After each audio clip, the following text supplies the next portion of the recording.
പുരുഷന്മാർക്ക് കാരണം സ്ത്രീ ഒരു പുരുഷനായാലും ഭാര്യ സ്ത്രീയാണ്, മക്കളെ അതുകൊണ്ട് മാത്രമാണ് ഞാനിവിടെ നിൽക്കുന്നത്. അല്ലാതെ നമ്മൾ സ്ത്രീ വിരോധിയായിട്ടൊന്നും അല്ലാട്ട് വന്നിട്ടില്ല. ഇന്നലെ ഒരുപാട് പേര് പറഞ്ഞ കമന്റ് ഞങ്ങളെക്കാൾ എല്ലാം നന്നായി പ്രിയങ്കമാടെ സംസാരിച്ചു. അതായത് ഞങ്ങൾ പലപ്പോഴും ടെക്നിക്കാലിറ്റിയും സാങ്കേതികത്വവും നിയമമൊക്കെ പറയുമ്പോൾ പഞ്ച് ഡയലോഗ്. ഇല്ല, ഞാൻ സാധാരണ ഒരു സ്ത്രീയാണ്, മനുഷ്യന്റെ മനസ്സറിയുന്ന സാധാരണക്കാരുടെ ഒരു സ്ത്രീയാണ്. അല്ലാതെ എനിക്ക് വേറെ പ്രസംഗിക്കാനോ മറ്റേ കഴിവൊന്നുമില്ല. നിങ്ങളുടെ മനസ്സിലുള്ളത് എനിക്ക് അറിയാൻ പറ്റുന്നുണ്ട്, അതുകൊണ്ട് മാത്രം ഞാൻ പറയുന്നു. അപ്പോൾ നമ്മൾ ഈ പരിപാടി എന്തുകൊണ്ടാണെന്നും കൂടെ ഉണ്ട്. ഈ പാലഭിഷേകത്തിനൊരു സിഗ്നിഫിക്കൻസ് ഉണ്ട്. നമ്മൾ എപ്പോഴും ഇന്നലെ പ്രിയങ്കാമൻ പറഞ്ഞതാണ്, നമ്മൾ ദൈവങ്ങളെയോ ആദരവോടെ കൂടി കാണുമ്പോഴോ സ്നേഹം കാണുമ്പോഴാണ് പാലഭിഷേകവും പുഷ്പാഭിഷേകവും ഒക്കെ ഉണ്ടാകുന്നത്. കഴിഞ്ഞ തവണ ഒരു ജഡ്ജി ബഷീർ സാറിന്റെ കട്ടൗട്ടിൽ നമുക്ക് പാലഭിഷേകം നടത്തണമെന്ന് ആഗ്രഹം ഉണ്ടായിരുന്നു. അത് സമ്മതിച്ചില്ല. അപ്പോ നമ്മുടെ രാഷ്ട്രപിതാവ് മഹാത്മാഗാന്ധി, ഈ നാടിന്റെ ആത്മാവായ, ഈ നാടിന്റെ ലോകത്തിന്റെ പ്രകാശമായ, ലോക ചരിത്രത്തിൽ ഏറ്റവും കൂടുതൽ ആദരിക്കപ്പെടുന്ന ഇന്ത്യയുടെ ഏറ്റവും വലിയ പ്രതിപുരുഷനായ മഹാത്മാഗാന്ധിയുടെ കട്ടൗട്ടിൽ, ഇനി അതിൽ ഒരു കാര്യം കൂടെ ഉണ്ട് ഞങ്ങൾ മഹാത്മാഗാന്ധിയുടെ കട്ടൗട്ടിൽ ഒഴിക്കുന്നതിന്. മഹാത്മാഗാന്ധിയും നമ്മുടെ രാഷ്ട്രപിതാവും ഒരു പുരുഷനായിരുന്നു. നമുക്ക് വേണ്ടി പോരാടി ജയിച്ച ആ പുരുഷൻ, അല്ലെങ്കിൽ ആ അച്ഛൻ, ആ സഹോദരൻ മകന് വേണ്ടി ഈ സ്ത്രീ നിയമങ്ങൾ ദുരുപയോഗം ചെയ്യുന്നതിനെതിരെ, അതിനെതിരെ സ്വാതന്ത്ര്യത്തിന് വേണ്ടി എല്ലാവരും കാര്യമായി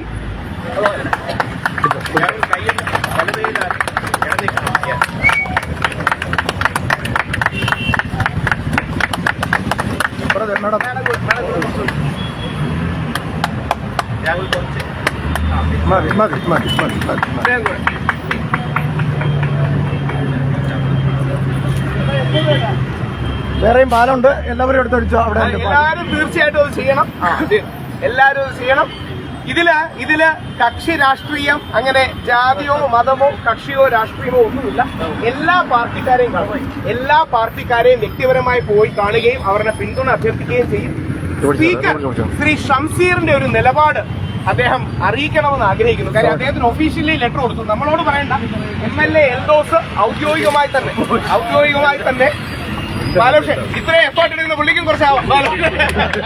അപ്പൊ ഇത്രയും എഫേർട്ട് ശ്രീ എൽദോസ് എടുത്തു, ഒരു ബില്ല് ഡ്രാഫ്റ്റ് ചെയ്ത് കൊടുത്തു. അതായത് ഇത് ആ ബില്ലിന്റെ ഒരു ഡ്രാഫ്റ്റ് കാര്യമാണ്. ആ ബില്ലിന്റെ ഡ്രാഫ്റ്റ് കാര്യം നിങ്ങൾ ശ്രദ്ധിക്കേണ്ടതേ, ഇതൊരു തമാശയല്ല, ഇതൊരു കുട്ടിക്കളിയല്ല, ഇതൊരു നിയമമാണ്. ആ നിയമം കേരളത്തിന്റെ ജനാധിപത്യത്തിന്റെ ശ്രീകോവിലായ നമ്മുടെ നിയമസഭയിൽ അവതരിപ്പിച്ചിട്ടുണ്ട്, അല്ലെങ്കിൽ അവതരിപ്പിക്കാൻ വേണ്ടി പെർമിഷൻ വേണ്ടി കൊടുക്കുകയാണ്. തീർച്ചയായിട്ടും എല്ലാവിധ പിന്തുണയും നൽകണം. ആ നിയമസഭയിലെ ബില്ലിന്റെ കാര്യത്തിൽ ബഹുമാനപ്പെട്ട ഏറ്റവും ആദരവോടുകൂടിയാണ് നമ്മുടെ മുഖ്യമന്ത്രി ശ്രീ പിണറായി വിജയൻ അവർ ഒരു നിലപാട് കൂടി പറയണം. വേറൊന്നുകൊണ്ട് അദ്ദേഹം കഴിഞ്ഞ ആഴ്ച പറയുകയുണ്ടായി, സ്ത്രീകൾക്കെതിരെ വാക്കോ നോക്കോ കൊണ്ട് മോശം കാണിക്കുന്നത്. തീർച്ചയായിട്ടും സ്ത്രീകൾക്കെതിരെ വാക്കോ നോക്കോ കൊണ്ട് മോശമാകരുത്. പുരുഷന്മാർക്കും അവകാശങ്ങളില്ലേ? ബഹുമാനപ്പെട്ട മുഖ്യമന്ത്രിയും ആദരണീയനായ സ്പീക്കറും കൂടി ഈ വിഷയങ്ങളിൽ ഒരു നിലപാട് പറയണമെന്ന് അഭ്യർത്ഥിക്കുന്നു. പ്രിയങ്ക മാഡം കൂടെ എന്തെങ്കിലും 1-2 കാര്യങ്ങൾ മെൻഷൻ ചെയ്താൽ സംസാരിക്കും. നമ്മള് ഇപ്പോ പറയുന്ന പോലെ ഒരുപാട് വിഷയങ്ങള്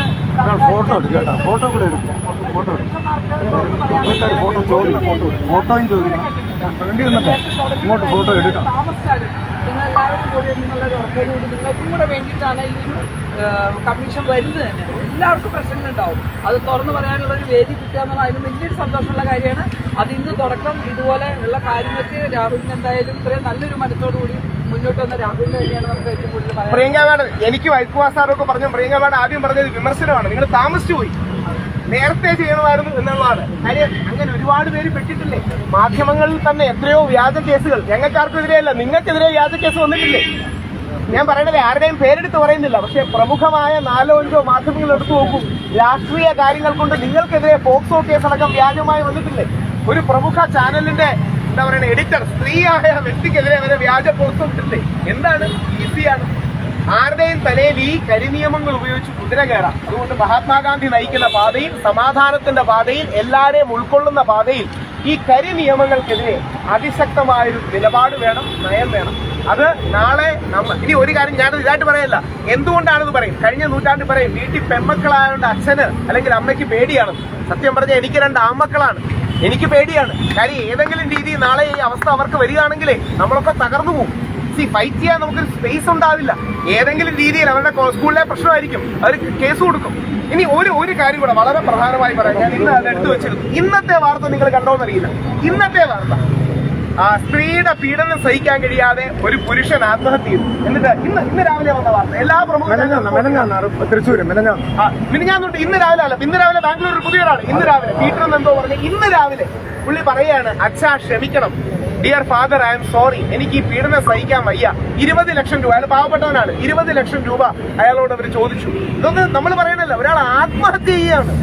അതായത് ഈ ലോകത്ത് നിന്ന് വിട്ടു പറഞ്ഞ് എനിക്ക് പറ്റില്ല അച്ഛാ എന്ന് പേടിയോടെ പറയുകയാണ്. നമ്മുടെ മക്കൾക്ക്, നമ്മുടെ മകന് ആ ഗതി വരാതിരിക്കട്ടെ. നമ്മുടെ മകൾക്ക് ഒരു കാരണവശാലും വരരുത്, നമ്മുടെ മകന് അതേപോലെ ഗതി വരാൻ. ഞാൻ അതാണ് രാവിലെ വായിച്ചുകൊണ്ട് വന്നത്. അപ്പൊ ഇത് ഈ സീരിയസ്നെസ് മനസ്സിലാക്കണം. ഒരച്ഛനായിട്ട് പറയുകയാണ്, 2 ആൺമക്കളുടെ അച്ഛനായിട്ട് പറയുകയാണ്, നമ്മുടെ വരും തലമുറകൾക്ക് വേണ്ടി പറയുകയാണ്, ഇവിടെ കൂടി നിൽക്കുന്ന നിങ്ങൾ ഓരോരുത്തർക്കും വേണ്ടി പറയുകയാണ്. സ്ത്രീപക്ഷമായിക്കോട്ടെ, പക്ഷെ പുരുഷനെ വേട്ടയാടുന്നതാകരുതെന്ന് മാത്രം അഭ്യർത്ഥിക്കുന്നു. സ്ത്രീപക്ഷം എന്ന് പറയുമ്പോൾ ഈ പറഞ്ഞ പോലെ സ്ത്രീകൾക്ക് വേണ്ടി മാത്രം എന്നോടിപ്പോൾ പറഞ്ഞിരിക്കുന്ന ആൾക്കാർ, ഇപ്പം ഞാനൊരു സ്ത്രീയാണ്, എനിക്ക് മറുപടി വന്ന ഇന്നലത്തെ പ്രശ്നങ്ങൾ കാരണം എനിക്ക് വന്ന മറുപടി എന്താണെന്നറിയോ? ചേച്ചി ഞങ്ങൾ കൂടെ നിൽക്കും. കാരണം ഈ പറയുന്ന എല്ലാ ഭർത്താക്കന്മാരുടെയും ഭാര്യ സ്ത്രീയല്ലേ, അമ്മ സ്ത്രീയല്ലേ, മോള്. അങ്ങനെ നോക്കുമ്പോൾ നമുക്ക് ഇത് ഒരു സ്ത്രീകൾക്കെതിരെയുള്ള ഒരു പോരാട്ടം അങ്ങനെയൊന്നുമല്ല. പുരുഷന്മാർക്ക് ഉള്ളതെല്ലാം ഈ പറയുന്ന പോലെ സ്ത്രീകൾ തന്നെ കൂടെ നിൽക്കണം. 2 തുല്യ ശക്തികൾ തന്നെയാണ്. അപ്പൊ അതിനുവേണ്ടി ഇവർ വരുന്ന ഈ പുരുഷന്മാരെ വരുന്ന ഈ കമ്മീഷൻ എന്ന് പറയുന്നത് വളരെ ശക്തമായി, പ്രത്യേകിച്ച് മാധ്യമങ്ങൾ നിങ്ങളെല്ലാവരും സപ്പോർട്ട് ചെയ്ത് നിങ്ങൾക്ക് ഓരോരുത്തർക്കും വേണ്ടി തന്നെയാണ് ഇത്രയും കഷ്ടപ്പെട്ട് ഇവിടെ നിൽക്കുന്നത്. നിങ്ങൾക്ക് പറയാനൊരു പേജ് ഒരുക്കി തന്നതാണ്. അതുകൊണ്ട് തന്നെ എല്ലാ സപ്പോർട്ടും കൊണ്ടും ചെയ്യണം. ഞാൻ മാഡത്തെ, പ്രിയങ്ക മാഡത്തെ കുറിച്ചും അജിത് കുമാർജിയെ കുറിച്ചും ഇവിടെ AKMയുടെ എല്ലാവരും ഉണ്ട്, രാഹുലുണ്ട്, ഉമാമഹേശ്വരിജിയുണ്ട്, എല്ലാവരെയും കുറിച്ചും ഒരു കാര്യം കൂടി. എന്താണ് സ്ത്രീകളുടെ റോളിൽ ഞങ്ങൾ നാളെ റിക്വസ്റ്റ് ചെയ്യുന്നത്? നമ്മുടെ ജയചന്ദ്രൻ, കുട്ടികൾ ജയചന്ദ്രൻ ഇപ്പൊ സുപ്രീം കോടതിയിൽ നിന്ന് അനുകൂലമായ വിധി കിട്ടിയിരുന്നു. യഥാർത്ഥത്തിൽ ജയചന്ദ്രൻജിക്ക് വേണ്ടി പോരാടിയത് മുഴുവൻ ഭാര്യയാണ്. പുള്ളി 7 മാസമായിട്ട് ജാമ്യത്തിന് ശ്രമിക്കുകയാണ്. 7 മാസമായിട്ട് അദ്ദേഹം ഒളിവിലാണ്. ഞാൻ പുറത്തു പറയുന്നത് എനിക്ക് മടിയൊന്നുമില്ല. എങ്ങനെങ്കിലും ജാമ്യം കിട്ടാൻ നോക്കുകയാണ്. പല കോടതികളിലായി പോയി, അവസാനം സുപ്രീം കോടതിയിൽ നിന്ന് കിട്ടി. ഈ കാലം അത്രയും ആ പുരുഷന് വേണ്ടി, അദ്ദേഹത്തിന് വീട്ടുകാരമില്ല, ഫാമിലി ഇല്ല, അച്ഛനും അമ്മയൊക്കെ മരിച്ചുപോയതാണ്. ആ ഭാര്യ സെറീന എന്ന് പറയുന്ന സ്ത്രീയാണ് നിന്ന് പോരാടിയത്. ആ സെറീന എന്ന് പറയുന്ന സ്ത്രീ ബുദ്ധിമുട്ടി അവർക്കുള്ള സാധനങ്ങളെല്ലാം പണയം വെച്ച്, ആഭരണങ്ങൾ പണയം വെച്ച് തന്റെ ഹസ്ബൻഡിനെ ഇന്നലെ, ഒരുപാട് ദൂരമൊന്നുമല്ല, ഇന്നലെ അദ്ദേഹം അവർക്ക് സുപ്രീം കോടതിയിൽ നിന്ന് അനുകൂല വിധി കിട്ടി. പോലീസിനെ കാണുന്നുണ്ട്. നാളെ നമ്മുടെ പരിപാടിക്ക് അവരോട് ഗസ്റ്റായി വരാൻ കോഴിക്കോട് പറഞ്ഞിട്ടുണ്ട്. അങ്ങനെ ഞങ്ങൾ വിജയിക്കണമെങ്കിൽ ഞങ്ങളുടെ അമ്മമാരുടെ, സഹോദരിമാരുടെ, ഭാര്യയുടെ അല്ലെങ്കിൽ മകളുടെ, നമ്മുടെ സ്ത്രീ സുഹൃത്തുക്കളുടെ പിന്തുണ വേണം. അങ്ങനെ ഏതെങ്കിലും സ്ത്രീകളോട് എന്താ പറയണേ, ഈ ഫെമിനിസ്റ്റുകളോടാണെങ്കിൽ പോലും അവരോട് നെഗറ്റീവ് പറഞ്ഞിട്ടുണ്ടെങ്കിൽ നിങ്ങളത് വിട്ടുകളയണം. ഏതെങ്കിലും രീതിയിൽ വാക്കുകൾ കൂടുതൽ പറഞ്ഞിട്ടുണ്ടെങ്കിൽ വിട്ടുകളയണം. ഈ വിഷയത്തിൽ സഹായിക്കണം, സഹകരിക്കണം. വനിതാ കമ്മീഷൻ, യുവജന കമ്മീഷൻ ഒക്കെ സഹകരിക്കണം. കാര്യം ഇത് നമുക്ക് വന്നാലേ നമുക്ക് പൊള്ളലുണ്ടാവും. ഒരുപാട് ദീർഘിപ്പിക്കാതെ പെട്ടെന്ന് നമ്മൾ ഈ കൂടിയതിന്റെ കാര്യം, AKMA all Kerala men's association എത്രയോ കാലങ്ങളായിട്ട് ഇവർ ഫൈറ്റ് ചെയ്യുന്ന. ഞാനിനി ഒരു സ്വയം വിമർശനം കൂടെ പറഞ്ഞെടുക്കാം. ഞാൻ ഇന്നലെ ആലോചിക്കുകയായിരുന്നു, നമ്മുടെ പ്രസ് മീറ്റ് ഇരുന്നപ്പോഴത്തേക്ക് നമ്മുടെ അജിത് കുമാർജി വളരെ പ്രസക്തമായ ഒരു കാര്യം പറഞ്ഞു. ഞാൻ പലപ്പോഴും ഇവരുടെ പരിപാടിക്ക് പോയി വലിയ രീതിയിൽ പ്രസംഗിക്കും. ആർട്ടിക്കിൾ 15(3) എക്സെപ്ഷൻ ഇല്ല, പുരുഷ കമ്മീഷൻ ചിന്തിക്കേണ്ടതാണ്. പക്ഷേ എനിക്കും ജനാധിപത്യത്തിന്റെ തെരുവിലേക്ക് ഇറങ്ങാൻ തോന്നുന്നത്, എനിക്ക് എന്റെ മകന്റെ ബർത്ത്ഡേയിൽ ഹണി റോസിന്റെ പരാതി വന്നു. എന്റെ മകന്റെ ഫ്രണ്ടിൽ വെച്ച് എന്നെ അറസ്റ്റ് ചെയ്തുകൊണ്ട് പോകുന്ന എനിക്ക് പേടി വന്നു. അവന്റെ 8 സുഹൃത്തുക്കൾ കഴിഞ്ഞ ജനുവരി 11, ഒരുപാട് കാലമൊന്നുമല്ല, കഴിഞ്ഞ ആഴ്ചയുടെ കാര്യമാണ്. ജനുവരി 11 എന്റെ മോന്റെ ബർത്ത്ഡേ ആയിരുന്നു, 8ാമത്തെ ബർത്ത്ഡേ. അവന്റെ സ്കൂളിൽ പഠിക്കുന്ന സുഹൃത്തുക്കളെല്ലാം കൂടെ വന്നു. അവരുടെ ഫ്രണ്ടിൽ വെച്ച് എന്നെ പോലീസ് അറസ്റ്റ് ചെയ്തുകൊണ്ട് പോയാൽ ഒരുപക്ഷെ അവനും ഇന്ന് ആ സുഹൃത്തുക്കൾ ഇല്ലാതാവും എന്നുള്ള പേടി വന്നു. അങ്ങനെയാണ് ഞാൻ പെട്ടെന്ന് ഹൈക്കോടതിയിൽ അപ്രോച്ച് ചെയ്തത്. ഞാൻ അപ്പോഴാണ് വിചാരിച്ചത് എനിക്കാരും പറയാനില്ലല്ലോ. പെട്ടെന്ന് നോക്കിയപ്പോൾ യുവജന കമ്മീഷന്റെ ചെയർമാൻ പറയുന്നു, രാഹുൽ ഈശ്വറിനെതിരെ കേസെടുക്കണം, DGPക്ക് പുള്ളി പരാതി കൊടുത്തു. പുള്ളി എന്തിനാ പരാതി കൊടുക്കുന്നത്? വനിതാ കമ്മീഷന്റെ ആള് പറയുന്നു രാഹുൽ ഈശ്വറിനെ അറസ്റ്റ് ചെയ്യണം. എന്തിന്? ഒരു ചാനൽ ചർച്ചയിൽ പോയി പറഞ്ഞുതരോ? എന്നാൽ ഇവരാരെങ്കിലും നിങ്ങൾ ചോദിച്ചോ? കമാൽ പാഷ സാറ് ഒരു ആണിനെ കൊന്നിട്ട് അവൾ അന്തസ്സോടെ വിഷം കലക്കി കൊടുത്താണെന്ന് പറഞ്ഞു. ഒരു മാധ്യമങ്ങൾ തെറ്റാണെന്നെങ്കിലും പറഞ്ഞു. ചർച്ചയൊന്നും എടുക്കണ്ട. കമാൽ പാഷ സാർ പറഞ്ഞത് ശരിയായില്ല. നമ്മൾ ഒരു ആണിന് വിഷം കൊടുക്കി കൊല്ലുകയാണ്. എന്നിട്ട് ഒരു ജസ്റ്റിസ് ആണ്, ഹൈക്കോടതി ജഡ്ജി പറയുകയാണ് അന്തസ്സോടെ വിഷം കലക്കി കൊടുത്തു. കമാൽ പാഷ സാർ പറഞ്ഞത് തെറ്റാണ് സാറേ എന്ന് പറയാൻ ഇവിടെ ആർക്കും ഇതില്ല. പക്ഷേ രാഹുൽ ഈശ്വർ ഹണി റോസിനെ വിമർശിച്ചതിന് രാഹുൽ ഈശ്വറിനെ അറസ്റ്റ് ചെയ്യണമെന്നാണ് പറയുന്നത്. നിങ്ങൾ എല്ലാവരും കണ്ടു കാണും ഹൈക്കോടതി വിധി എന്താ. ഹൈക്കോടതി വിധിയിൽ എന്നോട് പറഞ്ഞിരിക്കുന്നത്, you are a champion of men. നിങ്ങളടക്കം പലരും ആണുങ്ങൾക്ക് വേണ്ടി പോരാടുന്നുണ്ട്, എന്നാൽ നിങ്ങൾ എല്ലാവർക്കും വേണ്ടി പോരാടണമെന്നാണ്. ബഹുമാനപ്പെട്ട ഹൈക്കോടതി വിധിയെ പൂർണ്ണമായി അംഗീകരിക്കുന്നു. എല്ലാവർക്കുമായി പോരാടുന്നതിന്റെ ഭാഗമായിട്ടാണ് ഞങ്ങൾ ആണുങ്ങൾക്ക് വേണ്ടി, നമ്മൾ ആണുങ്ങൾക്ക് വേണ്ടി പോരാടുന്നത്. നാളെ ഒരു കള്ളക്കേസ് വന്നാൽ നമ്മുടെ ജീവിതം തീർന്നു. ഞാൻ ആരെയും ഇതായിട്ട് പറയല്ല, നിങ്ങൾ കൂടെ നിൽക്കുന്നവർ നിങ്ങളെ പിന്തുണയ്ക്കില്ല. ഇവിടെ ഇരിക്കുന്ന പോലീസുകാരുണ്ടല്ലോ, ആ പോലീസുകാർക്കെതിരെ കള്ളക്കേസ് വന്നാൽ കൂടിയിരിക്കുന്നവർ എന്ത് പറയുന്നറിയോ? ഈ കോടതിയിൽ പോയി ഫൈറ്റ് ചെയ്തോളാം. കോടതിയിൽ പോയി ഫൈറ്റ് ചെയ്യാൻ എത്ര ലക്ഷം രൂപയാണ് ചെലവ്? അതുകൊണ്ട് ഒരു കാരണവശാലും ഇനി പുരുഷന്മാർ ബലിയാടാവാൻ പാടില്ല. കാരണം ഒരുപാട് നിങ്ങൾ അനുഭവിക്കുന്നുണ്ട്. ഒരു പെണ്ണ് സംസാരിച്ചു എന്ന് പറയുമ്പോൾ തന്നെ അത് തെളിയിച്ചു വരുന്ന അത്രയും കാലയളവ് നിങ്ങളുടെ മനസ്സിൽ എന്ത് വിഷമം ഉണ്ടാവും?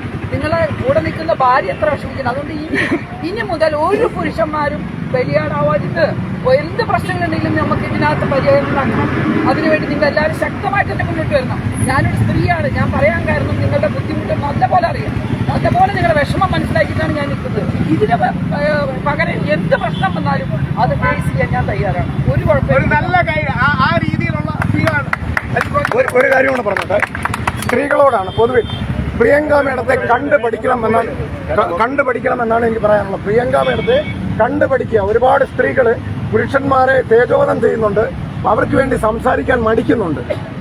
ഇതാ ഇനി അങ്ങോട്ട് വളർച്ച എത്രയോ മടങ്ങ് ഉയരങ്ങളിലോട്ടായി. യാതൊരു മാറ്റവും 20 വർഷം ഒരു കേസ് നടത്തിയ ആളാണ് ഞാൻ. എന്നെ ആര് സഹായിക്കാണ്ടായിരുന്നു? ഏത് സ്ത്രീ വന്ന് എന്നോട് ചോദിക്കാൻ എന്തെങ്കിലും എനിക്ക് ആരെങ്കിലും ചെയ്തു തന്നിട്ടുണ്ടോ? ഒരാളും ചെയ്തു തന്നിട്ടില്ല. അപ്പൊ നമ്മുടെ പ്രശ്നങ്ങൾ വരുമ്പോഴാണ് നമ്മുടെ കാര്യം ചിന്തിക്കുക. അതല്ലാതെ നിങ്ങൾ എല്ലാവരും മുന്നോട്ട് വന്നിട്ട് ഇപ്പോഴേ നിങ്ങൾ തുടങ്ങിക്കോ ഫൈറ്റിങ്. കാരണം ഇത് ഞാൻ പറഞ്ഞു ഒത്തിരി ലേറ്റ് ആയി പോയി. ഇത് നേരത്തെ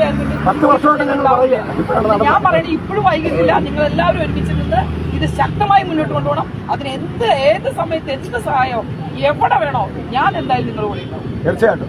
ഇനി തീർക്കുമ്പോ എല്ലാ മാധ്യമങ്ങളോടും ഒരു റിക്വസ്റ്റ് മാത്രം, നിങ്ങളുടെ ചാനലിൽ ഒരു പോൾ ഇടണം. നിങ്ങളുടെ സ്വന്തം ചാനൽ അത് ചെയ്യാമല്ലോ. ഞങ്ങളെ ഇപ്പം പിന്തുണയ്ക്കുന്നതിന് ചില ആൾക്കാർ പറയും ഇവർ കുറച്ച് പിന്തിരിപ്പന്മാരാണ്, ഞങ്ങൾ പുരോഗമനവാദികളെന്ന് ആയിക്കോ. നിങ്ങൾ ലിബറലും പുരോഗമനവാദി ആയിക്കോ, ഞങ്ങൾ പിന്തിരിപ്പന്മാരാകാം.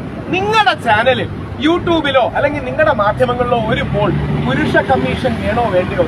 85-90% ആൾക്കാരും പുരുഷ കമ്മീഷൻ വേണോന്ന് പറയുന്നതേ തത്വം കണ്ടിട്ടല്ല.